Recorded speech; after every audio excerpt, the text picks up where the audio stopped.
For Republican voters hoping to see someone other than Donald Trump at the top of their party's ticket in 2024, the odds are looking slim. And 2024 is the final battle. That's going to be the big one. Florida Governor Ron DeSantis, who is widely expected to challenge the former president in the Republican primary, for a time appeared within striking distance. In interviews with nearly 24 Republican donors and their aides, many told Reuters they are largely fed up with Trump, seeing him as chaotic and unelectable. At an event on Friday, DeSantis portrayed himself as a fighter across multiple fronts in Republicans' culture wars, attacking so-called wokeness. Woke ideology is a form of cultural Marxism. His style has entangled him in a mounting dispute with Disney, a corporation that has criticized his policies on banning mention of gay and transgender issues in Florida schools. He responded with legislation aimed at stripping the theme park operator of some of its special status in the state. When a company takes all those privileges that have been bestowed over many, many decades and uses that to wage war on state policy regarding families and children. So we said that arrangement doesn't work for us. But so far, those culture war touchstones aren't paying off. Trump held a strong lead over DeSantis among Republican and independent voters nationally in April, 58% to 21% in a Reuters Ipsos poll.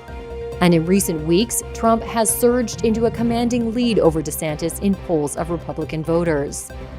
Many Republicans have rallied around Trump since his indictment by a New York district attorney on April 4th over hush money payments to a porn star, earning him a surge in fundraising, nearly $19 million in the first quarter this year, according to his aides, as well as a slew of endorsements. Trump has also intensified his attacks on DeSantis. His campaign sent out email blasts this week attacking DeSantis, calling him a loser in his battle with Disney. The Florida governor, in contrast, has defended Trump in his legal battles and offered only muted criticism of the former president. I don't know what goes into paying hush money to a porn star to secure silence over some type of alleged affair. I can't speak to that.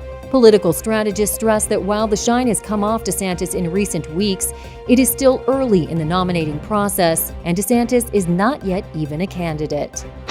But just this past week, we heard Speaker McCarthy and the MAGA, this is not your father's Republican Party, and the MAGA Republicans in Congress want to repeal climate provisions in the Inflation Reduction Act.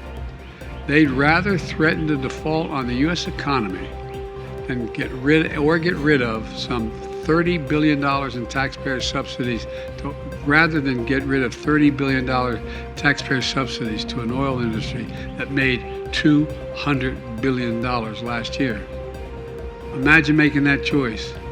Imagine seeing all this happen, the wildfires, the storms, the floods, and doing nothing about it. Under this order, environmental justice will become the responsibility of every single federal agency. I mean, every single federal agency.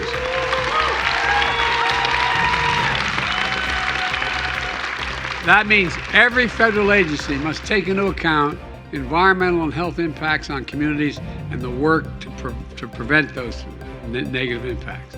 This executive order creates a new Office of Environmental Justice and a new role for the Chief Environmental Justice Officer.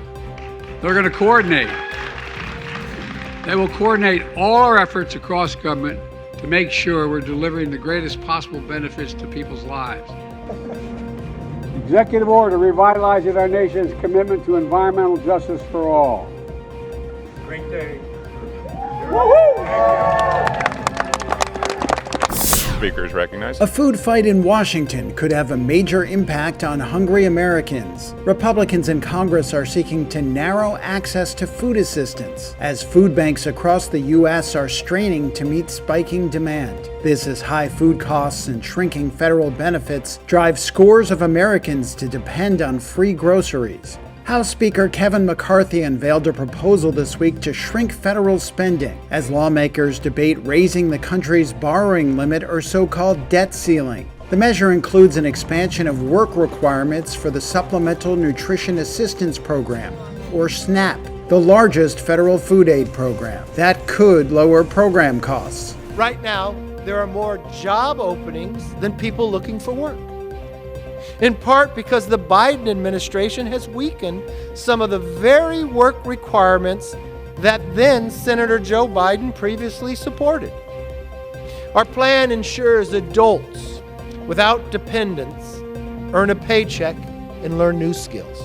President Joe Biden expressed his strong opposition to the broader proposal and the philosophy behind it. The minority of the party, I call the MAGA Republicans, control the party, and they're in Congress threatening to undo all the stuff that you've helped me get done.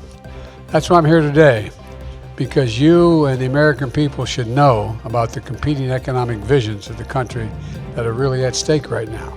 The SNAP program has already been reduced this year. Participants saw their benefits decrease in March when a pandemic-era temporary expansion ended, though other efforts are underway to reduce the impact. Food banks and anti-hunger groups tell Reuters that has boosted demand, along with rising inflation. Some food banks have seen demand more than double since last spring, while data from the Census Bureau shows more than 11 million households collected free groceries in April, up 15% from a year ago. Irina Martin of Los Angeles spoke to Reuters days before her SNAP benefits were cut in March. I relied on it heavily upon the COVID, being on lockdown, what have you, and I don't know what I would have done without it. So even with that being said, them reducing the funds, it's just crazy. It's ludicrous. Michael Flood is the CEO of the LA Regional Food Bank, who in March predicted what food banks are dealing with now.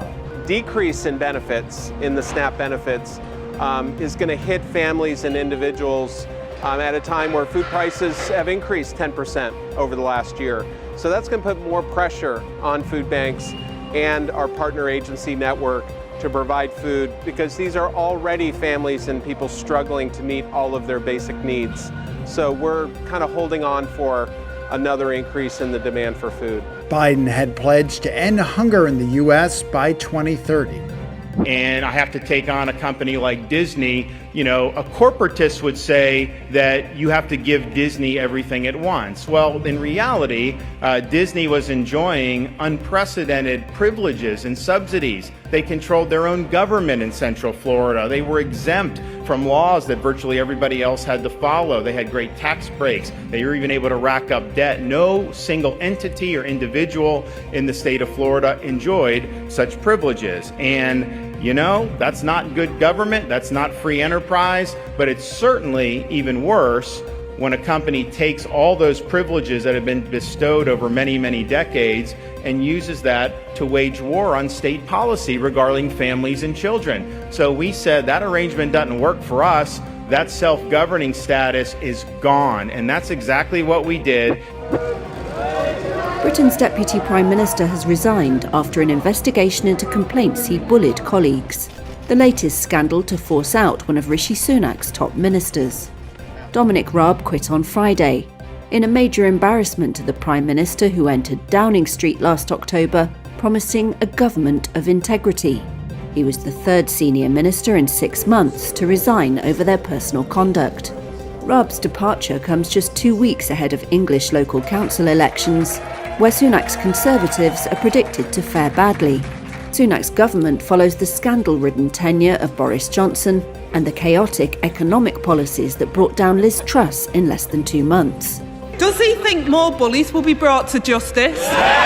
The months-long independent investigation into Raab's behaviour heard evidence from multiple government officials about complaints of bullying at 3 different departments. Raab requested the investigation in November. He said he felt duty-bound to accept the outcome, but defended his own conduct. He said the report, which has not yet been publicly released, concluded he had not once sworn, shouted, or physically intimidated anyone, and dismissed all but 2 of the claims against him. It set the threshold for bullying so low, Raab said, that it set a dangerous precedent for the conduct of good government. Sunak is facing his own investigation. Parliament's standards watchdog is looking into whether the Prime Minister properly declared his wife's shareholding in a childcare company, which would benefit from a new government policy.